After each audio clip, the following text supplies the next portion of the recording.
మీ ఇష్టం, అది మీ ఇష్టం. ఇంకా మీకు నచ్చితేనే బయటకు వచ్చిన వాళ్ళు కానీ లోపలికి వచ్చిన వాళ్ళు కానీ. నేనైతే కళ్ళు తెరిసే ప్రార్థన చేస్తాను, ఎందుకంటే ఎవరు కళ్ళు తెరిచారు ఎవరు కళ్ళు మూసుకున్నారో నేను చూడాలనుకుంటున్నాను. అంటే మీ భక్తి, మన చర్చి బయట రాసుకున్నాం కదా ఈ వాక్యాన్ని, మీరు దేవుని మందిరానికి పోయినప్పుడు ఆయన ఎట్లా ఉంటారో చూద్దాం. అది గుడి తల్లి, నువ్వు అట్లా కళ్ళు తెరిచి చూస్తూ ఉండే బంగారు తల్లి, నువ్వు కూడా కళ్ళు తెరిచమ్మా, నువ్వు కూడా తల్లి కళ్ళు తెరిచే చూస్తావు. నువ్వు కూడా అమ్మా మంచిగా. అప్పుడే ప్రార్థన చేయను, ఒక 30 సెకండ్లు చూస్తా. దేవుని మందిరానికి వెళ్ళినప్పుడు మీరు రాసుకున్న వాక్యానికి మీరు ఉంటున్న విధానానికి సరిపోయిందో లేదో ఒకసారి చూసుకుందాం. తల్లి నువ్వు కూడా అంతే మంచిది. మీరు అది ఆ చెల్లి 2 చేతులు అడ్డం పెట్టుకొని చూస్తుంది, వెనకలు మూసుకున్నాడా లేదా అని. ప్రేమ కలిగిన తండ్రి, నీకు వందనాలు చెల్లిస్తూ ఉన్నాము. ఈ రాత్రి ఈ గ్రామాన్ని ప్రేమించి ఈ మంచి మందిరాన్ని ఇచ్చావు తండ్రి. దైవ సేవకులు ఇచ్చావు, పెద్దలని నాయకుల్ని మీరు అనుగ్రహించారు. పొదిలి నుంచి, ఒంగోలు నుంచి, స్థానిక గ్రామముల నుండి అనేకులు నమ్మడానికి సహాయం చేశారు. ప్రభు స్తోత్రాలు. ఒక మంచి ట్రైనింగ్ చేసినటువంటి యవ్వన కాలంలోనే నీ దాసుని ఈ ప్రాంతానికి పంపించావు తండ్రి, నీకు స్తోత్రములు. ఇప్పటి వరకు జరిగిన పరిచర్యను బట్టి, ఇక ముందు జరగబోతున్న పరిచర్యను బట్టి స్తోత్రములు. ఈరోజు ఏర్పాటు చేసుకుని ప్రత్యేకమైన కూడికను బట్టి మీకు స్తోత్రములు. నీవు నాతో మాతో అందరితో మాట్లాడమని యేసు నామములో వేడుకొని ప్రార్థన చేస్తున్నాం తండ్రి. ఆమేన్. Very good. మీ ఊరు రావటము నాకు చాలా సంతోషం. చాలాసార్లు పొదిలి, మార్కాపురం, ఇంకా కొన్ని ఈ పక్క గ్రామాలు వచ్చాను, కానీ మొదటిసారి ఇక్కడికి వస్తూ ఉన్నాను. దేవుడు ఇక్కడికి తీసుకొచ్చినప్పుడు నేను చాలా సంతోషిస్తూ వచ్చాను. ఎందుకంటే దగ్గరగా అన్ని వసతులు అందుబాటులో ఉన్న ఊర్లకు మాత్రమే కాకుండా కొంచెం దూరంగా ఉన్న ఊర్లకు కూడా రావడానికి దేవుడు నడిపించాడని నేను చాలా సంతోషించి దేవుని మహిమపరుస్తూ వచ్చాను. తర్వాత మీ ఊరు వచ్చే కొద్ది కొత్త రోడ్డు వచ్చింది, అది ఇంకా సంతోషం. తార్ రోడ్డు వేశాడు, చాలా బాగుంది. ఉంది అది కూడా ఇబ్బంది లేకుండా రావడానికి దేవుడు సహాయం చేశాడు. దేవునికి మహిమకరమైన కాక కొంచెం తగ్గించు, కొంచెం తగ్గించు. అలాగే తమ్ముడు చైతన్య ఆయన చెప్పిన మాటలను బట్టి చాలా సంతోషం. ఆయన బాగా చదువుకున్నాడు, బీటెక్ చేశాడు. చాలా పెద్ద చదువు బీటెక్ అంటే. ఆయన ఉద్యోగం చేస్తే సంవత్సరానికి చాలా ఇస్తారు, 20 లక్షలు కూడా వస్తుంది జీతం సంవత్సరానికి. ఇంకొంచెం కష్టపడి ఇంకొంచెం పెద్ద ఉద్యోగానికి వెళ్తే సంవత్సరానికి 50 లక్షలు కూడా వస్తుంది. అంత ఉద్యోగం చేసి సంపాదించవచ్చు. నెలకి ₹1,00,000, 2 లక్షలు, 1,50,000, 50,000 జీతం అట్లా సంపాదించుకోవచ్చు. ఆయన ఎండలో తిరగాల్సిన అవసరం లేదు. ఒక మంచి ఏసీ రూమ్లో కూర్చొని, ఒక చక్కని టేబుల్ వేసుకొని, ఒక మంచి కంప్యూటరు, ల్యాప్టాప్, చెవుల్లో ఇయర్ ఫోన్స్, చేతిలో ఐఫోన్, షూ, చక్కగా ఇలా నొక్కుంటే డబ్బులు వచ్చేస్తాయి. అంతే, పెద్ద కష్టమే లేదు. అంత చదువు చదివాడు. అది నేను అంటుంది, అంత చదువుకొని దేవుని సేవకు సమర్పించుకొని ఇన్ని మైళ్ళు ఇక్కడికి వచ్చి ఇక్కడ సేవ చేయడం అంటే చాలా గొప్ప విషయం. ఏదో చిన్న చదువు కాదు. ఈ బీటెక్ చేయాలంటే మళ్ళా ఎంసెట్ ఎగ్జామ్ రాయాలి, దాంట్లో ర్యాంక్ రావాలి, దాంట్లో కాలేజీ చూసుకోవాలి, మళ్ళీ ఒక 4 సంవత్సరాలు చదవాలి. అట్లా చాలా చదువుకొని దేవుని సేవకు సమర్పించుకొని పెద్ద ఊర్లలో ఉండకుండా చిన్న ఊర్లకు చిన్న ప్రజల దగ్గర సేవ చేయడానికి సమర్పించుకొని రావటం అనేది ఆశయం విషయం కాదు. నిజంగా తమ్ముని చూసి చాలా సంతోషపడుతున్నాను. అందరూ పట్టణాల్లో అట్లా ఉండాలనుకుంటారు, కానీ గ్రామంలోకి రావడానికి ఎండ, వాన, అడవి, పొద్దుల్లో బయలుదేరితే ఇక్కడికి రావడానికి కనీసం 30-35 నిమిషాలన్నా సమయం పట్టింది. బండి మీద రావాలన్నా కూడా గంట పట్టింది.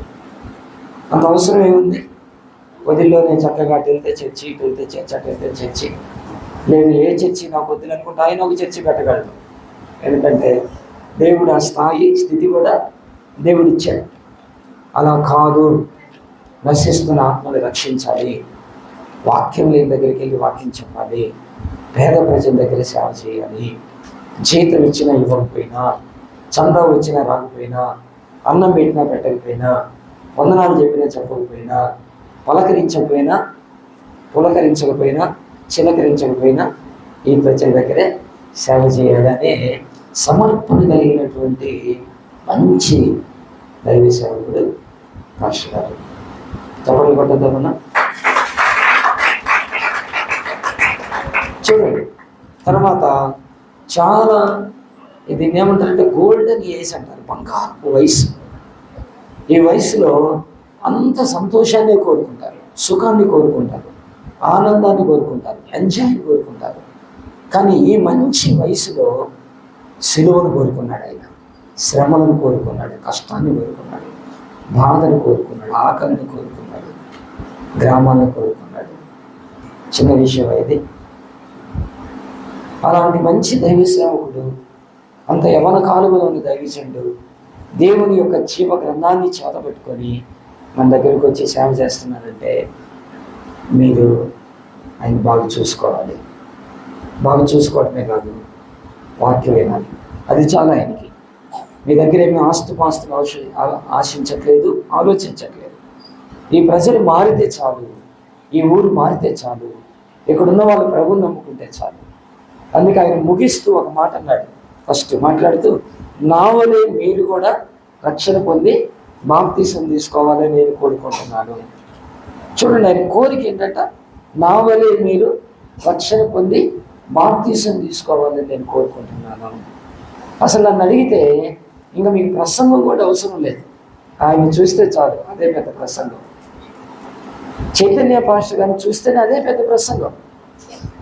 అంత చదివి దేవుని సేవకి సమర్పించుకుంటాం, అంత చక్కగా ఉండి దేవుని సేవకి సమర్పించుకోవటం, అన్ని అవకాశాలు ఉండి దేవుని సేవకి సమర్పించుకోవటం, ఎక్కడైనా చేయగలిగిన స్థితిగతులు ఉండి కూడా ఇంత మారుమూల గ్రామాన్ని ఎన్నుకొని సేవకు సమర్పించుకొని రావటం, ఆయన చూస్తేనే ప్రభువు నమ్ముకోవచ్చు. లేదు ఇంక అవసరం లేదు ఈ పాప జీవితం, ఇంక అవసరం లేదు ఈ శాప జీవితం, ఇంక అవసరం లేదు ఈ లోకానుసారమైన జీవితం, నేను నా ప్రభువు నమ్ముకుంటే చాలు అనే తీర్మానంలోకి రావచ్చండి. ఇంక దాన్ని బట్టి మీరే ఆలోచించాలి. ఈ రాత్రి దేవుని వాక్యంలో నుండి క్లుప్తంగానే కొన్ని విషయాలు నేను మీకు జ్ఞాపకం చేస్తాను. ఇక్కడికి వచ్చిన తర్వాత ఒక్కొక్క వాక్యాన్ని నేను చదువుకుంటా ఉన్నాను. ఇక్కడ నుంచి ప్రారంభిస్తే, శాశ్వతమైన ప్రేమతో నేను నిన్ను ప్రేమించుచున్నాను అన్నాడు.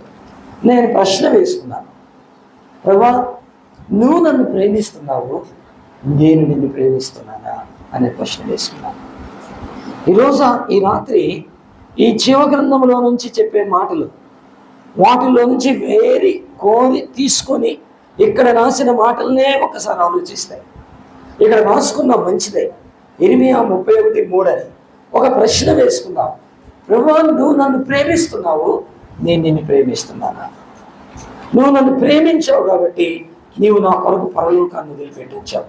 నువ్వు నన్ను ప్రేమించావు కాబట్టి నీ దైవత్వాన్ని వదులుకొని మానవత్వాన్ని ధరించుకొని వచ్చావు. నువ్వు నన్ను ప్రేమించావు కాబట్టి నా కోసం నువ్వు శ్రమ పడ్డావు, గాయపరచబడ్డావు, వేదన పడ్డావు, సిలువలో ప్రాణం పెట్టావు. నువ్వు నన్ను ప్రేమించావు కాబట్టి ఆ మహిమను వదులుకున్నావు. నువ్వు నన్ను ప్రేమించావు కాబట్టి నీ సన్నిధిని, తండ్రి సన్నిధిని వదులుకున్నావు. ఆ బంగారు నగరాన్ని వదులుకున్నావు, ఆ పట్టణాన్ని వదులుకున్నావు, ఆ భాగ్యాన్ని వదులుకున్నావు. నువ్వు నన్ను ప్రేమించావు కాబట్టి మట్టి మనిషిగా ఈ లోకానికి నువ్వు వచ్చావు ప్రభువా. మరొక ప్రశ్న వేసుకుంటే, మరి నీవు ఆయన ప్రేమిస్తున్నావా? ప్రేమిస్తే, హలో వింటున్నారా? ప్రేమిస్తే ఆయన వదులుకున్నట్టుగా నువ్వేమన్నా వదులుకోగలవా? ఒక మాట చెప్పమంటారా? చెడ్డ మాటలు వదులుకోగలవా? అబద్ధాలు వదులుకోగలవా? బూతి మాటలు వదులుకోగలవా? సిగరెట్ వదులుకోగలవా? పాన్ పరాగు వదులుకోగలవా? సినిమాలు వదులుకోగలవా? తగాదులు వదులుకోగలవా? ఆస్తి గురించి మాట్లాడట్లేదు. నీ దగ్గర ఊరికే ఉన్నాయి చూడు. నోరు తెరిస్తే ఇంతలో మాటలు మాట్లాడుతున్నావు కదా. దేవుని ప్రేమించిన వ్యక్తి అలా మాట్లాడచ్చా? దేవుని ప్రేమించిన వ్యక్తి అలాంటి తాగొచ్చా? దేవుని ప్రేమించిన వ్యక్తి అలాంటి చూడొచ్చా? దేవుని ప్రేమించిన వ్యక్తి అలాంటి బ్రతకొచ్చా? ఆయన మనల్ని ప్రేమించి పరలోకాన్నే వదిలిపెట్టి ఈ లోకానికి వస్తే, హలో, నువ్వు ఆయన్ని ప్రేమిస్తే ఏదన్నా ఒక్కటి ఈరోజు వదులుకుంటావా? అవును, నిజమే. నేనైతే నీ మందిరానికి వస్తున్నాను, నా చేతిలో అయితే బైబిల్ ఉంది, నేనైతే చప్పట్లు కొడుతున్నాను, నేనైతే వందనాలు చెప్తున్నాను, నేనైతే ప్రార్థన చేస్తున్నాను, అయితే వాటితోటి బూతులు కూడా మాట్లాడుతున్నాను, వాటితోటి సినిమాలు, సీరియళ్ళు, కామెడీలు కూడా చూస్తున్నాను, వాటితోటి అబద్ధాలు, దొంగతనం, మోసాలు కూడా చేస్తున్నాను, వాటితోటి కోపము, ఆవేశము, లోకానుసారమైన జీవితం కూడా ఉంది. ఈరోజు అవి వదులుకుంటాను. ప్రభా, నువ్వన్నీ వదిలేసి నా కోసం వచ్చావు కాబట్టి నేను ఈ వదులుకోలేనా? ఇవి డబ్బు నష్టపోవాల్సిన అవసరం లేదు, ఆస్తి నష్టపోవాల్సిన అవసరం లేదు, నీ యొక్క అందము నష్టపోవాల్సిన అవసరం లేదు, నీ ఇల్లు నష్టపోవాల్సిన అవసరం లేదు. నువ్వేమీ నష్టపోకుండానే ప్రభా నేను ఈ వదిలేస్తాను ప్రభా అని చెప్పి బాగుంటుంది. మీ అందరికీ తెలుస్తుంది, యోహాను సువార్త 4వ అధ్యాయంలో సమరయ స్త్రీ ఆయన ప్రేమించినప్పుడు ఆమెకి ఏమర్థమైంది? నేను నా జీవితంలో ఏదో వదిలేసేయాలా అని అర్థమైంది. ఏ వదిలేసిందామా? తన పాప జీవితాన్ని వదిలేసింది. ఆ కుండని అక్కడ వదిలేసి వెళ్ళిపోయినని రాయబడింది. ఈరోజు ఒక మాట చెప్పంటావా? ఆయన నిన్ను ఎంతో ప్రేమించి ఆయన నీ కోసం పరలోకం వదిలిపెట్టి నీ దగ్గరికి వచ్చేస్తే, ఆయన్ని ప్రేమించే నువ్వు కానుక ఇవ్వటం కాదు, ఆయన ప్రేమించే నువ్వు పాట పాడటం కాదు, ఆయన ప్రేమించే నువ్వు సాపలేయటం కాదు, ఆయన్ని ప్రేమించే నువ్వు చప్పట్లు కొట్టడం కాదు, ఆయన కొరకు ఆయన వదిలిపెట్టినట్టుగా నువ్వు కూడా ఏదో ఒకటి ఈరోజు వదిలిపెడితే చాలా వదిలిపెట్టాలి. చెడు స్నేహం, చెడు అలవాట్లు, చెడు మాటలు, చెడు చూపులు, చెడు ఆలోచనలు, చెడు విధానం వదిలిపెట్టాలి. సమస్త్రీ వదిలేసింది. అది చదివినప్పుడు దేవుడు నాతో మాట్లాడుతున్నాడు. అలాగే అక్కడికి వచ్చాను నేను. ఏంటంట? నీ హృదయమును కలవరపడనీయకుడి, దేవుని యందు విశ్వాసం ఉంచుతున్నారు. ఆయన రెండో మాట మాట్లాడాడు అక్కడే. ఆ రాయబడి ఏంటంటే యోహాను సువార్త 14వ అధ్యాయం 1వ వచనం. దేవుడు అంటే ఇక్కడికి రాగానే నీ హృదయముని కలవరపడనీయొద్దు, ఆయన యందు విశ్వాసం ఉంచుతున్నారు అన్నాడు. ఈరోజు ఒక మాట చెప్పమంటావా? దేవుని సన్నిధికి ఆదివారం వస్తున్నావు, శుక్రవారం వస్తున్నావు, ఈరోజు కూడికి వస్తున్నావు, దేవుని యొక్క సన్నిధికి అప్పుడప్పుడు పండగలకు వస్తున్నావు. మరి ఎందుకు దిగులు పడుతున్నావు? చచ్చిపోతానని దిగులా? జబ్బు తగ్గదని దిగులా? అప్పులు తీరమని దిగులా? పిల్లలు పుట్టరని దిగులా? పెళ్ళి అవదని దిగులా? లేకపోతే నా భర్త మారుడు అని దిగులా? లేకపోతే నీకు నా బ్రతికింతే అని దిగులా? ఎందుకు దిగులు పడుతున్నావు? ప్రభువు చెప్పాడు కదా, మీ హృదయంలో కలవరపడనీయొద్దని ప్రభువు చెప్పాడు కదా. ఆయన చెప్పిన మాటలన్నీ నెరవేరాయి. ఆయన చెప్పింది ఏది ఆగిపోలేదు. ఆయన చెప్పినట్టుగానే ప్రపంచంలో జరుగుతూ ఉన్నాయి. ఆయన యుద్ధం గురించి చెప్పాడు, యుద్ధాలు జరుగుతున్నాయి. ఆయన వర్షం గురించి చెప్పాడు, వర్షం వస్తూ ఉంది. ఆయన భూకంపం గురించి చెప్పాడు, భూకంపాలు జరుగుతున్నాయి. ఆయన మోసాల గురించి చెప్పాడు, మోసాలు జరుగుతున్నాయి. ఆయన మనుషులు తల్లిదండ్రులకు అవిధేయులుగా ఉంటారని చెప్పాడు. చాలా మంది పిల్లలు వాళ్ళ తల్లిదండ్రులను చూడట్లేదు. అబద్ధికులు ఉంటారని చెప్పాడు, అబద్ధికులు ఉన్నారు. దొంగలు ఉంటారని చెప్పారు, దొంగలు ఉన్నారు. వేషధారులు ఉంటారని చెప్పారు, వేషధారులు ఉన్నారు. నమ్మక ద్రోహులు ఉంటారని చెప్పాడు, నమ్మక ద్రోహులు ఉన్నారు. ఆయన చెప్పినవన్నీ జరుగుతున్నాయి. మరి ఈరోజు ఆ మాట చెప్పాడుగా, ఎందుకు దిగులు పడుతున్నావు? ఎందుకు కలవరపడుతున్నావు? ఎందుకు చచ్చిపోవాలనుకుంటున్నావు? ఎందుకు ఏడుస్తున్నావు? ఎందుకు వేదన చెందుతున్నావు? యేసు చెప్పాడు, మీరు కలవరపడద్దు. మరి కలవరపడొద్దని ఒక మాట చెప్పి వదిలేయలేదు ఆయన. తర్వాత ఏమన్నాడో తెలుసా? నా యందు విశ్వాసం ఉంచండి. యేసు ప్రభువు వైపు చూడగలిగితే, విశ్వాసం ఉంచితే నీ జీవితంలో అద్భుతాలు చూస్తావు. అంతే, అద్భుతాలు చూస్తావు. ఒక ఆమెకి మీకు తెలిసిన వాక్యమే, మార్కు సువార్త 5వ అధ్యాయంలో 12 సంవత్సరాల నుంచి రక్తస్రావ రోగం కలిగిన స్త్రీ అంట. ఎన్ని సంవత్సరాలు? సఫరింగ్స్ 12 years, 12 సంవత్సరాలు. బైబిల్లో రాయబడిన మాట ఏంటంటే, ఆమె అనేక వైద్యుల చేత, అంటే చాలా మంది డాక్టర్స్ దగ్గరికి వెళ్ళింది ఆ రోజుల్లో. నాటు వైద్యమో ఇంకోటి ఎవరెవరు ఉన్నారు చెప్పిన వాళ్ళందరికీ. ఒకవేళ ఆమె బలహీనంగా ఉంటే, దిగులుగా ఉంటే, ఎవరన్నా వెళ్తూ అక్క ఏంటి దిగులుగా ఉన్నామంటే, ఏం చేయమంటావు అక్క, నా జీవితం బాగలేదు, నాకు చెప్పు. అవునా, అదే కదా పక్కూరులో ఒక డాక్టర్ ఉన్నాడు, అక్కడికి వెళ్ళొచ్చు కదా, అవునా అనుకుని వెళ్ళిపోయింది. అలా ఎంత మంది చెప్తే అంతమంది వైద్యుల దగ్గరికి వెళ్ళింది. అనేక వైద్యుల చేత ఎన్నో తిప్పలు పడి, అంటే ఒకడేమో ఉపవాసం అంటాడు, ఒకడేమో మాంసం తిరగద్దు అంటాడు, ఒకడేమో పొరగడుపుని మందు వేసుకుంటాడు, ఒకడేమో నిద్రలేయాలి ఇన్ని గంటలకు అంటాడు, ఒకడేమో వాకింగ్ చేయమంటాడు, ఒకడేమో కాకరకాయ రసం తాగాలంటాడు. చెప్పిన అన్నీ చేస్తానే ఉంది. అనేక వ్యక్తుల చేత ఎన్నో తిప్పలు పడి, మూడో మాట ఏంటి, ఎంత మాత్రం ప్రయోజనం లేక కొంచెం కూడా నయం అవలా. కొంచెం కూడా డాక్టర్ల దగ్గరికి వెళ్ళింది, చెప్పినవన్నీ చేస్తా ఉంది, అంత కూడా చెప్పదగ్గలేదు. ఎంత మాత్రం ప్రయోజనం లేక మరింత సంకటపడి, చూడండి, మరింత సంకటపడంటే ఒకసారి ఆలోచించినాక ఇంకా వీళ్ళు అనుకుంది, ఏమనుకుందంటే, ఇక ఎందుకు నేను అయ్యో ఇంతమంది డాక్టర్స్ దగ్గరికి వెళ్ళాను, ఇన్ని ప్రయత్నాలు చేశాను, నా జబ్బు తగ్గలేదే భగవంతుడా అని అలా దిగిపోయింది. మరింత సంకటపడి, ఎంత మాత్రం ప్రయోజనం లేక మరింత సంకటపడి, ఉన్నదంతా వేడి చేసుకొని, అంటే ఉన్న డబ్బులు అయిపోయినాయి, గింజలు అయిపోయినాయి, అంతో ఇంత ఉంటే స్థలం అమ్మేసుకోవడం అయిపోయింది, వాళ్ళు అప్పులు తెచ్చుకోవడం అయిపోయింది, ఏమన్నా ముగ్గు వేసులు ఉంటే అది అయిపోయింది, కమ్మలు ఉంటాయి తాకట్టు పెట్టింది, అమ్ముకుంది, ఉంగరం పోయినాయి, ఏమీ లేదండి, ఇంకా ఉన్నదంతా అయిపోయింది. ఈరోజు నీ జీవితం కూడా ఉందేమో, నిరాశతో ఉండిపోయావా, దిగులుతో ఉండిపోయావేమో. అలాంటి పరిస్థితుల్లో ఆమె యేసు ప్రేమను గురించి వెళ్ళింది, వెనకమాలికి ఆయన వస్త్రాన్ని తాకింది, దెబ్బకి స్వస్థత కలిగింది. దానికి కారణం ఏంటో తెలుసా? యేసు ప్రభు అన్నాడు, కుమారి నీ విశ్వాసం. ఏం రాశాడు అక్కడ? నీ హృదయం కలవరపడనీయొద్దు, దేవుని యందు విశ్వాసం. ఆమెకు ఆలోచన వచ్చింది, నేను ఎంతో మంది వైద్యుల దగ్గరికి వెళ్ళాను,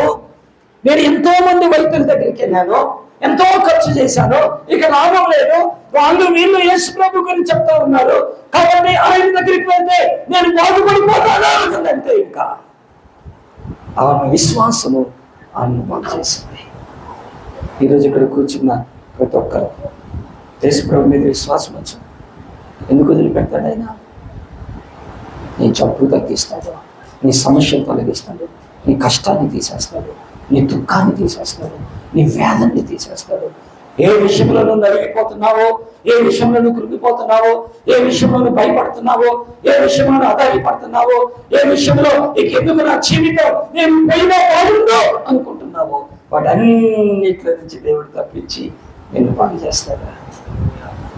అక్కడ చెప్తుంది వాక్యం, ఇక్కడున్న వాక్యము అక్కడ రాపిస్తే ఆ వాక్యం మాట్లాడుతుంది.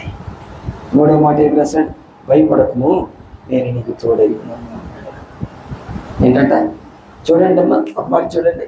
ప్రేమించిన దేవుడు, విశ్వాసం ఉంచండి అని చెప్పిన దేవుడు, మూడోది ఏం చెప్తున్నాడు? భయపడద్దు మీరు, ఐ యామ్ విత్ యూ, నేను నీతో ఉన్నాను. మనం ఎప్పుడు ఒంటరి వాళ్ళం కాదు. మనకు అనిపిస్తుంది కన్నవాడు పట్టించుకోవట్లేదు, కట్టుకున్నవాడు పట్టించుకోవట్లేదు, నేను కన్నోళ్ళు పట్టించుకోవట్లేదు, ఇంకెందుకు నా జీవితం అనిపిస్తుంది సార్. యేసు ప్రభు మనల్ని అనాథలకు వదిలిపెట్టడు, దిక్కు లేని వారికి వదిలిపెట్టడు, ఒంటరిగా వదిలిపెట్టడు. ఆయన మనతో ఉంటాడు, ఆయన మనల్ని ధైర్యపరుస్తాడు, బలపరుస్తాడు, ఆదరిస్తాడు. దేవుని వాక్యంలో రాశాడు, భయపడకము, నేను నీకు దేవుడినే ఉన్నాను. యెషయా ప్రవక్త క్రీస్తు పూర్వం 700 సంవత్సరాల క్రిందట ఆయన తన జీవితాన్ని సరి చేసుకొని దేవుని మాటలు అందిస్తూ ఈ మాటలు రాశాడు. యెషయా ఎలాంటి వాడు అంటే ఆయన ఒక దర్శనాన్ని చూస్తాడు. యెషయా గ్రంథం 6వ అధ్యాయం 1వ వచనములో, రాజైన ఉజ్జియా మృతులైన సంవత్సరమున అత్యున్నత సింహాసనముపై ప్రభువు ఆసీనుడై ఉండగా దీన్ని చూచి తిని ఆయన చొక్కా అంచులు దేవాలయం నిండుకొని ఉండెను. ఆయనకు పైగా సరాపులు ఏం చేశాయంట, 2 రెక్కలతో ముఖములు కప్పుకొని, 2 రెక్కలతో కాళ్ళను కప్పుకొని, 2 రెక్కలతో ఎగురుచు పరిశుద్ధుడు పరిశుద్ధుడు పరిశుద్ధుడని ఆ దర్శనాన్ని చూసినప్పుడు యెషయాకు ఒక విషయం అర్థమైంది. ఏమర్థమైందో తెలుసా? నేను అపవిత్రమైన పదవులు గలవాడని అర్థమైంది. తన పాపం అర్థమయ్యి తన పాపాన్ని ఒప్పుకొని దేవుని చేత శుద్ధి చేయబడిన తర్వాత అప్పుడు ఆయన దేవుని సేవ చేస్తూ 41వ అధ్యాయం 10వ వచనం దగ్గరికి వచ్చి అన్నాడు, దేవుడు నాతో ఉన్నాడు, నేను భయపడను. ఈరోజు ఒక మాట చెప్తున్నానమ్మా, యేసయ్య నీతో ఉన్నాడు, నువ్వేం కలవరపడద్దు, నువ్వు భయపడద్దు. ఆయన దేవుడు రక్షకుడైన మన క్రైస్తవ బైబిల్ గ్రంథంలోనే కాదు, ప్రపంచ మొత్తంలో, ముఖ్యంగా భారతదేశంలో దేవుడు అనే వ్యక్తికి 7 లక్షణాలు ఉండాలంట. 7 లక్షణాలు. ఒక్కొక్కరు ఒక్కొక్క లక్షణం కాదు, 7 లక్షణాలు ఒకే వ్యక్తిలో ఉంటే అతను దేవుడు అని మన సాంప్రదాయాలు, మన గ్రంథాలు, మన వేదాలు, మన శాస్త్రాలు తెలియజేశాయి. ఆ 7 లక్షణాలు యేసు ప్రభులో ఉన్నాయి. ఏం లక్షణాలు ఉన్నాయి తెలుసా? చెప్తాను వినండి. మీకు ఏమున్నాయో చెప్తాను వినండి. మొట్టమొదటిది, ఓం శ్రీ బ్రహ్మపుత్రాయ నమః అంటే బ్రహ్మ పుత్రుడిగా వస్తాడు. యేసు ప్రభు ఏం చేశాడు? బ్రహ్మ అంటే భగవంతుడు, దేవుడు కుమారుడిగా వచ్చాడు. ఓం శ్రీ కన్యసుతాయ నమః అంటే ఆ పుత్రుడిగా వచ్చే భగవంతుడు కన్యకకు పుట్టాలి. యేసు ప్రభు ఎవరు పుట్టాడంటే కన్య మరియకు పుట్టాడు. ఓం శ్రీ బ్రహ్మపుత్రాయ నమః, ఓం శ్రీ కన్యసుతాయ నమః, ఓం శ్రీ దరిద్రనారాయణ నమః. దరిద్రనారాయణ నమః అంటే దరిద్రుడుగా పుట్టాలి. యేసు ప్రభు ఎక్కడ పుట్టాడండి? స్థలం కూడా లేకపోతే పశువుల పాటలో పుట్టాడు. ఓం శ్రీ ఏకవృక్షశిలాయ నమః అంటే ఆయన ఒక చెట్టు కొమ్మకి వేలాడి వేయబడాలి. యేసు ప్రభు ఒక నిలువు కర్రకి, ఒక అడ్డకర్రకి. ఇది దేని నుంచి చేశారు? చక్కగా చెట్టు నుంచి కదా. యేసు ప్రభు సర్వలోక మానవాది పాప పరిహారం కొరకు ఆ కొమ్మకి వేలాడి వేయబడ్డాడు. ఓం శ్రీ పంచగాయాయ నమః అంటే 5 గాయాలు, 5 గాయాలు. ఈ చేతికి ఒకటి, ఈ చేతికి ఒక మేకు, 2 కాళ్ళకు ఒకటి, 3 పక్కలో బల్లెపోటు, 4 తలకు ముళ్ళ కిరీటం, 5 గాయాలు. ఓం శ్రీ మృత్యుంజయాయ నమః అంటే మరణాన్ని గెలవాలి. యేసు ప్రభు సమాధిలోకి వెళ్ళి 3వ రోజున సజీవుడిగా తిరిగి లేచాడు. ఓం శ్రీ దక్షిణమూర్తాయ నమః అంటే తండ్రి కుడి పార్శ్వమున ఆసీనుడవ్వాలి. ఆయన లేచి 40 దినాలు భూమి మీద అగపడి 11 సార్లు ప్రత్యక్షమయ్యి ఆయన తండ్రి కుడి పార్శ్వమున విజ్ఞాపన చేయించున్నాడు. ఈ 7 లక్షణాలు ఉన్న ప్రపంచంలో ఒకే ఒక వ్యక్తి యేసు ప్రభు. ఒకే ఒక వ్యక్తి యేసు ప్రభు. కాబట్టి ఆయన దేవుడు. ఆ దేవుడు యెషయా గ్రంథం 41:10 అన్నాడు, భయపడద్దు. అదండి, భయపడద్దు. ఎందుకు నువ్వు వేదన చెందుతున్నావు? ఆయన నీ కుటుంబాన్ని సరిచేస్తాడు, నీ భర్తను మారుస్తాడు, నీ జబ్బును తగ్గిస్తాడు, నీ పిల్లల్ని ఆశీర్వదిస్తాడు, నీకు అవసరమైన భక్తిని కూడా ఆయన ఇస్తాడండి. ఆయన ఇస్తాడు. అయితే నువ్వేం చేయాలో ఒక మాట చెప్తాను. ఏం చేయాలో తెలుసా? చెప్పండి, ఏం చేయాలో తెలుసా? అది ఆ రెఫరెన్స్ చూడండి. ఇర్మియా 33 ఏం చేయాలంట? ప్రార్థన చేయాలా? అది మీ మాటలే చెప్తున్నాను. ఏం చేయాలంటే ప్రార్థన చేయాలి. నాకు మొరపెట్టుము, ప్రార్థన చేస్తే ఏం జరిగిందో 3 మాటలు చెప్తాను. పేతురు ఒకసారి ప్రభువా నేను కూడా నీళ్ళ మీద నడుస్తానని నీళ్ళ మీద నడుస్తూ గాలిని చూసి భయపడి మునిగిపోతా ఉన్నాడు. ఇక్కడికి వచ్చేసరికి ఆయన పెద్ద నడుస్తాడు, ప్రభువా అనగానే యేసయ్య అలా చేపట్టుకున్నాడు. ఒక మాట చెప్పంటారా? ప్రార్థన మునిగిపోకుండా చేసింది. చెప్పండి ఏంటంట? ప్రార్థన మునిగిపోకుండా చేసింది. నీ సంసారం మునిగిపోయిందా? నీ వ్యాపారం మునిగిపోయిందా? నీ వ్యవసాయం మునిగిపోయిందా? నీ పిల్లలు మునిగిపోయారా? నీ భర్త మునిగిపోయాడా? దేవుడు పైకి లేపుతాడు. అది ప్రార్థన శక్తి. ఒక చిన్న మాట ప్రార్థన చేశాడు, అయ్యో నేను మునిగిపోతున్నాను ప్రభువా అనగానే ఆయన చేయబట్టుకొని పైకి లేపాడు. మునిగిపోకుండా చేసింది నువ్వు ప్రార్థన చేస్తే. 2వ మాట చెప్పాను, చెప్పండి తర్వాత. యోనా చేప కడుపులో ఉన్నాడు. యోనా గ్రంథం 2వ అధ్యాయంలో చేప కడుపులో ఆ చేప 3 రోజులంత ప్రయాణం చేసి వెళ్ళిపోయింది సముద్రంలోకి. యోనా చీకటిలో చేప కడుపులో ఆ నాచులో ఉండేసి అప్పుడు ప్రార్థన చేశాడు, ప్రభువా నన్ను రక్షించయ్యా, నీ మొక్కుబళ్ళు నేను చెల్లిస్తానయ్యా, నువ్వే దేవుడు పోయి అని ప్రార్థన చేస్తే ఆ ప్రార్థన దేవుడు విని 3 రోజులంతా ప్రయాణం చేసి సముద్రంలోకి వెళ్ళిన చేప ఆ ప్రార్థన దెబ్బకి దేవుడు ఆజ్ఞాపీయగానే ఏం చేసిందంట? యోనా గ్రంథం 2వ అధ్యాయం 10వ వచనంలో ఒడ్డున కక్కి వేసెను. ఇలా చెప్పంటారా? ప్రార్థన నిన్ను ఒడ్డునేసింది. విన్నారండి? ఏంటంటే చెప్పండి.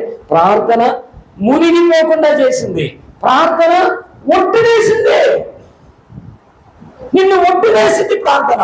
అలసిపోయిన నీవు, ఇక లాభం లేదు అనుకున్న నీవు, ఇక పిల్లలు పుట్టరు అనుకున్న నీవు, ఇక నా జీవితం ఇంతే, నా తలలాగా నా కర్మ అనుకున్న నిన్ను నువ్వు మొర్ర పెట్టుకుంటే దేవుడు ఒడ్డునేస్తాడు, నిన్ను ఒడ్డునేస్తాడు.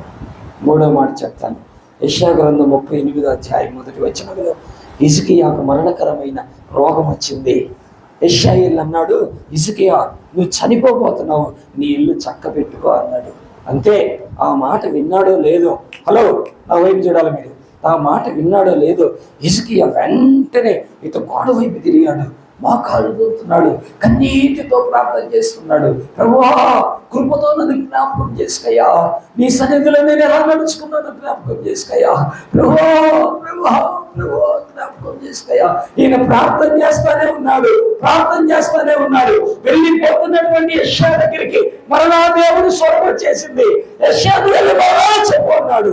యెషయా వచ్చి అన్నాడు, 15 సంవత్సరాల ఆయుష్ నేను. చెప్పండి, ప్రార్థన ఊపిరి పోసింది. ఏంటంట? ప్రార్థన ఏం చేసిందండి? మునిగిపోకుండా చేసింది. ప్రార్థన ఏం చేసింది? ఒడ్డునేసింది. ప్రార్థన ఏం చేసింది? ఊపిరి పోసింది. అది అక్కడ రాశాడు, నా కుమారుని పెట్టుకో. ఆ దేవుడు నీకు భయపడొద్దు అన్నాడు కదా, విశ్వాసం ఉంచమన్నాడు కదా, నేను నిన్ను ప్రేమిస్తున్నాను అన్నాడు కదా. మరి నువ్వు ఆయన్ని ప్రేమిస్తే ఆయన ఎందుకు విశ్వాసం ఉంచాలి కదా. నువ్వు ఆయన్ని ప్రేమిస్తే ఆయన నీతో ఉన్నాడని నువ్వు ధైర్యంగా ఉండాలి కదా. ఆయన నీతో ఉన్నాడని నువ్వు ఎరిగితే ఆయనకి నువ్వు ప్రార్థన చేయాలి కదా. మరి రోజు ప్రార్థన చేస్తున్నావా? తినేటప్పుడు ప్రార్థన చేస్తున్నావా? నిద్ర లేయగానే ప్రార్థన చేస్తున్నావా? నీకు బాగలేదు కదా, ప్రార్థన చేస్తున్నావా? నీ భర్త తాగుతున్నాడు కదా, ప్రార్థన చేసావా? నీ పిల్లలు మాటినట్లేదు కదా, వాళ్ళ కోసం ప్రార్థన చేసావా? నీ కడుపు నొప్పి ఉంది కదా, ప్రార్థన చేసావా? నీకు సమస్యలతో కొట్టుకిట్టాడిపోతున్నావు కదా, ప్రార్థన చేసావా? నీకు తెలివి లేదు, జ్ఞానం లేదు, చదువు రావట్లేదు కదా, మరి ప్రార్థన చేసావా? యేసయ్య అన్నాడు కదా, మత్తయి సువార్త 7:7 అడుగుడి మీకు ఇవ్వబడును అన్నాడు కదా. నా నామములో నేనడిగినా నేను చేస్తానన్నాడు కదా. దావీదు ప్రార్థన చేసి విజయాన్ని పొందాడు కదా. ఏలియా ప్రార్థన చేసి వర్షాన్ని పొందాడు కదా. యెహోషువ ప్రార్థన చేసి సూర్యుని చంద్రుని ఆపేశాడు కదా. అబ్రహాము ప్రార్థన చేసి ఇస్మాయిల్ మీదకి ఆశీర్వాదం తీసుకొచ్చాడు కదా. నన్ను ఎందుకు ప్రార్థన చేయి, అద్భుతాలు చూస్తావు. చెప్పండి, ఏంటంట? ఆయన ప్రేమించాడు కాబట్టి నీ కోసం దిగొచ్చాడు. నువ్వేం చేస్తావు ఈరోజు? ఆయన కలవరపడొద్దు, విశ్వాసం ఉంచమన్నాడు. మరి ఈరోజు ఎవరి మీద నీ విశ్వాసం ఉంచుతావు? భయపడొద్దు, నేను నీ దేవుడు అన్నాడు. మరి ఆయన నీ దేవుడిగా ఉన్నాడా? ఆలోచించు. ఆయన ప్రార్థన చేయమన్నాడు, ప్రార్థన చేస్తున్నావో లేదో ఈరోజు పరీక్షించుకో. తర్వాత మాట ఏంటంట? నేను మిమ్మల్ని పరిశుద్ధపరచు, యెహోవాను. ఈ మాట చూడండి అండి, ఈ మాట చూడండి. ఆయన ప్రేమించేవాడు, ఆయన నీ కష్టాలను తీర్చేవాడు, ఆయన నీ తీరికి ఉండేవాడు, ఆయన నీ మొర ఆలకించేవాడు. మరి ఇన్ని చేసిన దేవుడు నిన్ను పాపంలో ఉంచుతాడా? చెప్పండి, నేను పాపంలో ఉంచుతాడా? అమ్మా, తాయితీ కట్టుకుంటే పాపాలు పోవు, దిష్టి తీస్తే పాపాలు పోవు, నదుల్లో మునిగితే పాపాలు పోవు, కొండలెక్కితే పాపాలు పోవు, గుండు కొట్టించుకుంటే పాపాలు పోవు, దారాలు కొట్టుకుంటే పాపాలు పోవు. యేసు ప్రభు నీ సొంత రక్షకుడిగా ప్రభువు అంగీకరించి రక్షణ పొంది మారు మనసు పొంది బాప్తీసం తీసుకుంటే, నమ్మి బాప్తీసం తీసుకున్న వాడు రక్షింపబడు. మత్తయి సువార్త 3వ అధ్యాయం, లూకా సువార్త 3వ అధ్యాయం, మార్కు సువార్త 1వ అధ్యాయం. ఇవన్నీ చెప్తున్న మాటలంటే తెలుసా? బాప్తీసం యోహాను వచ్చి అరణ్యములో పెద్ద కేక వేస్తూ ఉన్నాడు. ఆయన ఏమన్నాడు? మీరు మారు మనసు పొందండి, మారు మనసు పొందండి అని కేకేస్తుంటే యోర్దాను నది అవతల వాళ్ళు, యెరూషలేము వారు, గలిలయ సమరయ ప్రాంతాల వారు అందరూ ఆయన దగ్గరికి వచ్చి యోర్దాను నదిలో బాప్తీసం పొందుతున్నప్పుడు వారి పాపాలన్నీ కడిగిపోయిపోతాయి. ఈరోజు ఒక మాట చెప్పానా? దేవుడికి గుండు కావాలా, గుండి కావాలా? నా చెప్పండి, దేవుడికి గుండు కావాలా, గుండి కావాలా? మరి ఏంటి గుండిస్తున్నారు? నీ పాపాలు పోవాలంటే నీ గుండెల్లో కావాలా? ఒకవేళ మనసు నేనేం పాపం చేయలేదంటే మనము జన్మతా పాపములని ఉండిపోయాం. ఆనాడు ఆదాము వల్ల వచ్చిన పాపము మనందరిలో సంప్రాప్తమైపోయింది. ఇలా చెప్పినా పాపముగా నీలో ఉంటే, హలో, పాపముగా నీలో ఉంటే ప్రభుత్వం ఉండలేవు. పాపముగా నీలో ఉంటే పరలోకానికి వెళ్ళలేవు. పాపముగా నీలో ఉంటే దేవుని ఆశీర్వాదాలు పొందలేదు. పాపముగా నీలో ఉంటే నీ ప్రార్థన దేవుని దగ్గరికి వెళ్ళదు. పాపం పెట్టుకొని చర్చిలోకి రావచ్చు, పాపం నీలో ఉండి బైబిల్ పట్టుకోవచ్చు, పాపం నీలో ఉండి పాటలు పాడవచ్చు, పాపం నీలో ఉండి చప్పట్లు కొట్టవచ్చు, పాపం నీలో ఉండి ప్రైస్తలాలు చెప్పవచ్చు, పాపం నీలో ఉండి కావికి వచ్చేము, కానీ పాపముతో పరలోకానికి వెళ్ళలేము. అంతే, ఇంకా never enter the Kingdom of haven. వెళ్ళలేదు. ఇక్కడికి రావచ్చు కానీ అక్కడికి వెళ్ళలేవు. ఆ ప్రభు అక్కడ ఆయనతో ఉండాలని ఆయన ఏమన్నాడంట? మిమ్మల్ని పరిశుద్ధపరుస్తాను అన్నాడు. ఎలా పరిశుద్ధపరుస్తాడు? యోహాను మొదటి పత్రిక 1వ అధ్యాయం 9వ వచనంలో యేసు రక్తము ప్రతి పాపము నుండి పవిత్రుడిగా చేయాలి. అది బూతుల, అబద్ధాల, మోసమా, తాగుడా, జోదమా, వ్యభిచారమా, అక్రమ సంబంధాల, అవిధేయత, అహంకారమా, దుష్టత్వమా, దుర్మార్గమా, ఏదన్నా కానీ అది ఏ పాపమైనా యేసు ప్రభు రక్తం కడిగేస్తుంది. ఇదిగో ఇంకెక్కడికి రండి. చివరి మాట ఏం రాశాడు ఆయన? యెహోవా ఆశీర్వాదము ఐశ్వర్యం ఇచ్చిన. ఏంటి ఆ ఐశ్వర్యము? నేను ఒక మాట చెప్పానా? మోసపోవద్దు, మీరు మోసపోవద్దు. ఒక మాట చెప్తున్నాడు. ఐశ్వర్యం అంటే ఇల్లు కాదు, ఐశ్వర్యం అంటే స్థలము కాదు, ఐశ్వర్యం అంటే బంగారం కాదు, ఐశ్వర్యం అంటే డబ్బు కాదు, ఐశ్వర్యం అంటే ఉద్యోగం కాదు, ఐశ్వర్యం అంటే తెలివితేటలు, చదువు, ఆస్తి, అంతస్తులు కాదు. ఐశ్వర్యం అంటే సంతృప్తి. ఏంటంట? సంతృప్తి. నీకు ఏమున్నా లేకపోయినా నువ్వు ఎలా ఉంటావో తెలుసా? నా ప్రభు నాకు చాలు, ఆయన చూసుకుంటాడు. అపోస్తలుడైన పౌలు ఫిలిప్పీ పత్రిక 4వ అధ్యాయంలో ఆయన ఒక అద్భుతమైన మాట అంటే తెలుసా? నేను ఏ స్థితిలో ఉన్నానో ఆ స్థితిలో సంతృప్తి కలిగి ఉండుట నేర్చుకొని ఉన్నాను అన్నాడు. సంతృప్తిగా ఉండటం ఐశ్వర్యం. మనం ఏమనుకుంటాం తెలుసా? పిల్లలు పుట్టడము, ఇల్లు కట్టుకోవడము, పొలం కొనుక్కోవడము, కారు కొనుక్కోవడము, కప్పులు కొనుక్కోవడము, గాజులు కొనుక్కోవడము, ఫ్రిడ్జ్ కొనుక్కోవడము, టీవీ కొనుక్కోవడము, ఇవి కాదు. ఇవి ఏమీ లేకపోయినా నా ప్రభు ఉన్నాడు నాకు, అది ఐశ్వర్యం. వింటున్నారండి? ఆ ప్రభు నీలో ఉంటే దిగులు ఉండదు, ఆ ప్రభు నీలో ఉంటే భయం ఉండదు, ఆ ప్రభు నీలో ఉంటే కలవరం ఉండదు, ఆ ప్రభు నీలో ఉంటే వాటి మీద వీటి మీద ఆశ ఉండదు. ఆ ప్రభు నీలో ఉంటే ఎలా ఉంటావంటే, నా ప్రభు ఉన్నాడు, నాకు చాలు. ఒత్తిడి పాట రాశాడు, ఎంత బాగుంటుందో ఆ పాట. పాడమంటారా? నా గొంతు కొంచెం ఇబ్బందిగా ఉంది, అయినా కూడా పాడతాను. ఎందుకంటే ఈ మీటింగ్స్ ఏప్రిల్ మాసం నుంచి ఈ రోజు వరకు ఒక్క రోజు కూడా ఖాళీ లేదు.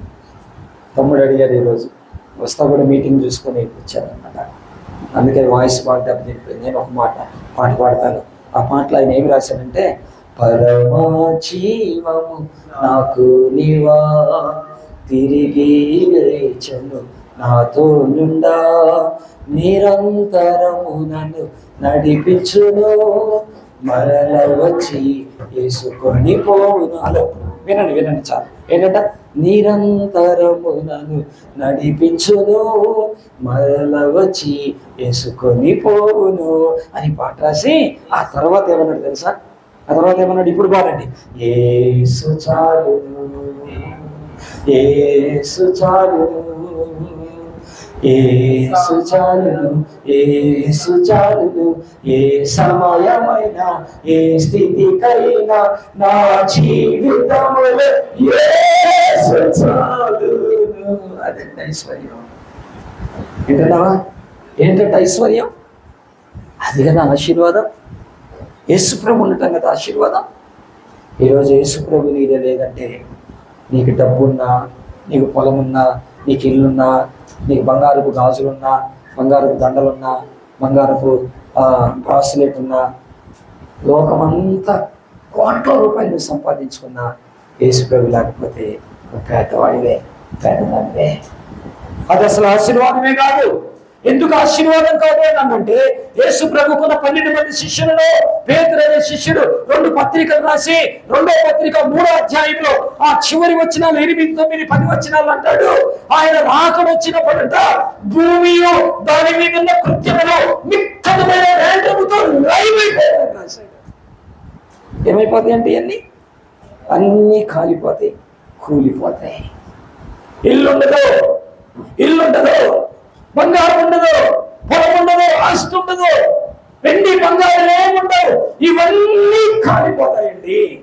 క్రొత్త ఆకాశము, క్రొత్త భూమి. ఆ క్రొత్త ఆకాశంలో, క్రొత్త భూమిలో నూతన జన్మ అనుభవం కలిగిన వాళ్ళు ఉంటారు అక్కడ. అది ఆశీర్వాదం.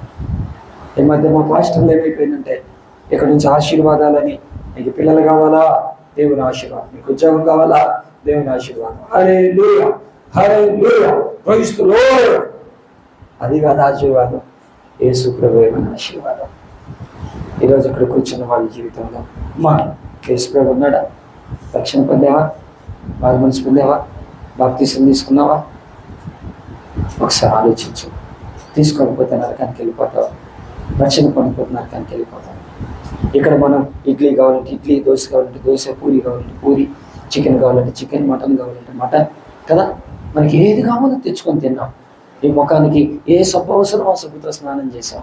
ఏ పౌడర్ కావాలో పౌడర్ పూసుకున్నాం, ఏ క్రీమ్ కావాలో క్రీమ్ పూసుకున్నాం. టీ తాగాం, కాఫీ తాగాం, పాలు తాగాం, పాలు పెట్టాం, బూస్ట్ తాగాం, ఐస్ తిన్నాం, ఐస్ క్రీమ్ తిన్నాం, కోరుకుందల్లా తిన్నాం. ఈ యేసు ప్రభు లేకపోతే రేపు నరకంలో కాలిపోవాల్సి వస్తుంది. ఇక్కడ బ్రతికే కొద్ది జీవితం, చిన్న జీవితం. ఇక్కడ ఎప్పుడు ఎగిరిపోతామో తెలియదు. 91వ కీర్తన 90వ కీర్తనలో మోషే అనే భక్తులు ప్రార్థన చేస్తూ ఆయన అంటాడు, నరుని ఆయుష్ 70 సంవత్సరాలు, అధిక బలం ఉంటే 80 సంవత్సరాలు, అయిన వాటి వైభవం ఆయాసము దుఃఖమే, అవి త్వరగా తగ్గించను, మనం ఎగిరిపోదు అన్నాడు. ఎప్పుడు ఎగిరిపోతామో తెలియదు. ఈ 70-80 సంవత్సరాలు బండి మీద పోతే ఎగిరిపోవచ్చు, నిద్రపోతే ఎగిరిపోవచ్చు, అన్నం తింటే ఎగిరిపోవచ్చు, ఈత కొడితే ఎగిరిపోవచ్చు, పరిగెత్తుతే ఎగిరిపోవచ్చు, నడుస్తూ ఎగిరిపోవచ్చు, పడుకొని ఎగిరిపోవచ్చు, కూర్చొని ఎగిరిపోవచ్చు, నవ్వుతూ కూడా ఎగిరిపోవచ్చు. అలా ఎదురొచ్చి ఇలా చూసి నీకు ఎగిరిపోవచ్చు. ఎప్పుడు ఎగిరిపోతుందో తెలియదు. అర్థమవుతుందా? ఇంకెప్పుడు నువ్వు ప్రభువుని నమ్మేది? ఇంకెప్పుడు బాప్తీసం తీసుకునేది? ఇంకెప్పుడు రక్షణ పొందేది? ఇంకెప్పుడు నీ తాగుడు మానేది? ఇంకెప్పుడు నీ అబద్ధాలు మానేది? ఇంకెప్పుడు నీ బూతులు మానేది? ఒకసారి ఆలోచించు. నువ్వు ఎగిరిపోయినాక నీ కథ ఏంటి? దేవుని వాక్యంలో రాశాడు లూకాసు సువార్త 16వ అధ్యాయంలో, ఇలానే ఒక ఆయన సన్నపునాలు వస్త్రాలు ధరించుకున్నాడు, ఉదాహరణ వస్త్రాలు ధరించుకున్నాడు, ప్రతిరోజు సుఖపడుతున్నాడు. ఒక సమయంలో ఎగిరిపోయాడు, నరకంలో కాలిపోతున్నాడు, పాతాళంలో. ఆయన ఏమంటాడో తెలుసా? తండ్రి అయిన అబ్రహామా, ఈ అగ్ని జ్వాలలలో నేను యాతన పడుచున్నానయ్యా. ఇక్కడ బాగానే ఉన్నాడు, కానీ అక్కడ కాలిపోతున్నాడు. ఎందుకో తెలుసా? రక్షణ లేదు, వారి మనసు లేదు, బాప్తీసం లేదు, ప్రభువు లేదు. ఇదేనా నీ జీవితం? యేసు ప్రభు లేని జీవితమేనా? ఇక్కడ బాగానే ఉన్నావు, రేపు ఎగిరిపోతే నీ తెలివితేటలు, నీ చదువు, నీ ఉద్యోగం, నీ ఆస్తి, నీ అందం, నీ స్నేహం ఏది నేను కాపాడలేదు, ఏది కాపాడలేదు. పేదవాడైతేమి, కురుపులతో నిండిన జబ్బుతో ఉన్న బల్ల కింద పడే రొట్టె ముక్కలు తిన్నా కూడా ఆయన హృదయంలో ప్రభువు నింపుకున్నాడు కాబట్టి చనిపోయినాడు. దేవదూతలు తీసుకుని వెళ్ళిపోయి నీ పరదేశంలోనికి. అబ్రహాం అంటాడు లాజరుని చూసి, అక్కడ ధనవంతుని చూసి, కింద వాళ్ళని చూసి అంటాడు, ఇదిగో ఇదిగో ఇదిగో. ఇదిగో అంటే అర్థం ఏం తెలుసా? ఇదిగో అంటే చూడండి అని అర్థం. ఏంటంట? ఇదిగో అంటే చూడండి అని అర్థం. ఆయన అన్నాడు, చూడండి లాజరు ఇక్కడ నెమ్మది పొందుచున్నాడు. నెమ్మదికరమైన జీవితం యేసు ప్రభువులో ఉంది. ఆశీర్వాదకరమైన జీవితం యేసు ప్రభువులో ఉంది. ఈ రాత్రి మన జీవితాన్ని సరి చేసుకుందామా? ఇలా ఎన్ని కూడికలకు వచ్చి రక్షణ లేకుండా వెళ్ళిపోతాం, ఎన్ని ఆదివారాలు వచ్చి రక్షణ లేకుండా వెళ్ళిపోతాం. ఈరోజు ఒక తీర్మానం చేసుకుందాం, చాలు ప్రభు ఇంకా నా జీవితంలో నీ మందిరానికి వస్తున్నాను. హలో, నీ మందిరానికి వస్తున్నాను, నా ప్రవర్తన బాగలేదు. మందిరంలో ఉన్నప్పుడు మాత్రమే నేను బాగున్నాను, బయటికి వెళ్ళిపోయినాను బాగలేదు. నా ప్రవర్తన నేనే సరి చేసుకోవాలి. బైబిల్ ఏం చెప్తుంది? నువ్వు దేవుని మందిరంకి వెళ్ళినప్పుడు నీ ప్రవర్తన జాగ్రత్తగా చూసుకో. పాస్టర్ గారు, పెద్దలు, ఇంకొకరు గారు, నీ ప్రవర్తనని నువ్వే సరి చేసుకోవాలా.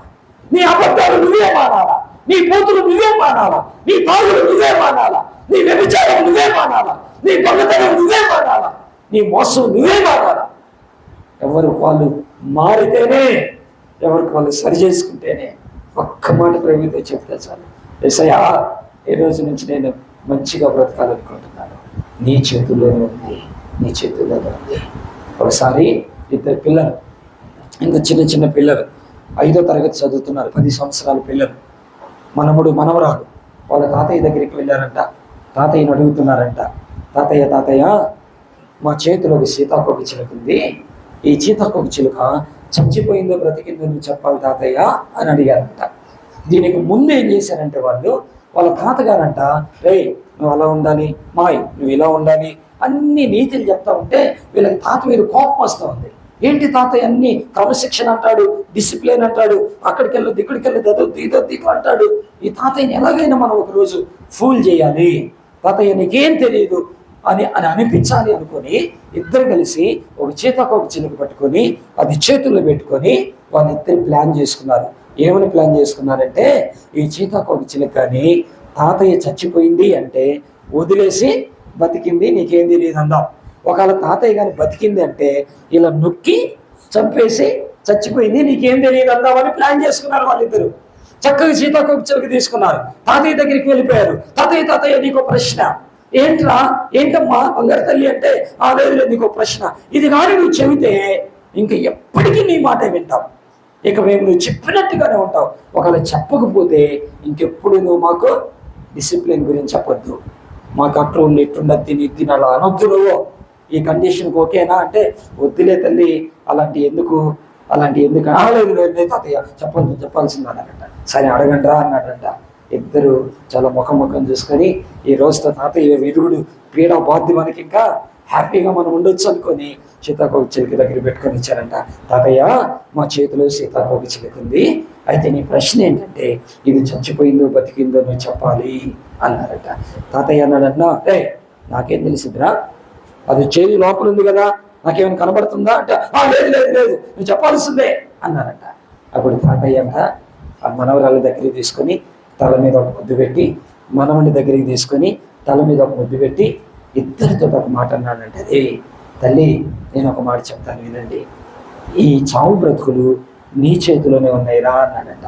నా చేతిలో ఎలా ఉంటాయి అంటే, అప్పుడు అన్నాడన్నా, నేను బతికింది అంటే వీరు నొక్కి చంపేస్తారు, నేను చచ్చింది అంటే మీరు వదిలేసి బతికింది అంటారు, మీ చావు బ్రతుకులు దాని చావు బ్రతుకులు మీ చేతిలోనే ఉన్నాయి అన్నాడంట. అర్థమవుతుందా? ఈరోజు ఒక మాట చెప్పానా, నువ్వు రక్షణ పొందాలో, బాప్తిసం తీసుకోవాలో, దేవుని బిడ్డగా బ్రతకాలు, పాపిగా బ్రతకాలు, తాగుబోతుగా బ్రతకాలు, మంచోడిగా బ్రతకాలు, అబద్ధికుడిగా బ్రతకాలు, మంచోడిగా బ్రతకాలు, నీ చేతిలోనే ఉంది, నేనేం చేయలేదు, నీ చేతిలోనే ఉంది. ఈరోజు తీర్మానం చేసుకుంటావా? నిజమే అన్నా పాస్టర్ గారు, నిజమే పాస్టర్ గారు, నా జీవితం నా చేతిలోనే ఉంది, ఈరోజు నీకోసం నేను బ్రతుకుతాను, పడిపోయిన నేను తిరిగి లేస్తాను, పాడైన నా జీవితాన్ని చేతుల దగ్గరికి తెస్తున్నాను.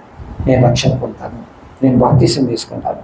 నీ సేవకై, నీ పరిచర్యకై, నీ సాక్షిగా ఈ ఊరిలో, నా ఇంట్లో, నా సంఘంలో బ్రతుకుతానని తీర్మానం తీసుకుందామా? ప్రార్థన చేసుకుందాం, తొలగించుదాం, కళ్ళు మూసుకుందాం, ప్రార్థన చేసుకుందాం. నా ప్రియమైన దేవుని బిడ్డలారా, ఈ రాత్రి ప్రభువు నీతో నాతో మనతో మాట్లాడుతున్నాడు. దయచేసి ఎవరు మౌనం ఉండదు. అమ్మ కళ్ళు మూసుకో తల్లి, ప్లీజ్ ప్లీజ్ ప్లీజ్ ప్లీజ్. అయ్యా కళ్ళు మూసుకొని ప్లీజ్ ప్లీజ్. ఇదిగో నీ చర్చిలో ఉన్న వాక్యాలే. నేను ఏది బయటికి వెళ్ళలేదు, నేను ఏది కొత్త తీసుకొని రాలేదు. చర్చి లోపలికి వస్తుంటే అక్కడ రాసింది, నువ్వు దేవుడి మందిరంలోకి వెళ్ళినప్పుడు నీ ప్రవర్తన జాగ్రత్తగా చూసుకొని రాసింది. అవును కదా, నేను దేవుడి మందిరంలో ఎలా బ్రతుకుతున్నాను? యథార్థంగా ఉన్నానా? నమ్మకంగా ఉన్నానా? నీతిగా ఉన్నానా? పరిశుద్ధంగా ఉన్నానా? మందిరంకి నుంచి బయటికి వెళ్ళినాక మందిరానికి వెళ్ళి వచ్చి నేను ఎలా బ్రతుకుతున్నాను? ప్రభువా నన్ను క్షమించయ్యా, ప్రభువా నన్ను క్షమించు. ఈ రోజు నుంచి నీ కోసం బ్రతుకుతాను. ఇక చాలు ఈ పాప జీవితం, ఇక చాలు ఈ చెడు జీవితం, ఇక చాలు ఈ మోసపు జీవితం, ఇక చాలు ఈ వేషధారణ జీవితం. ఈ రోజు నుంచి నీ కోసం బ్రతుకుతాను ప్రభువా.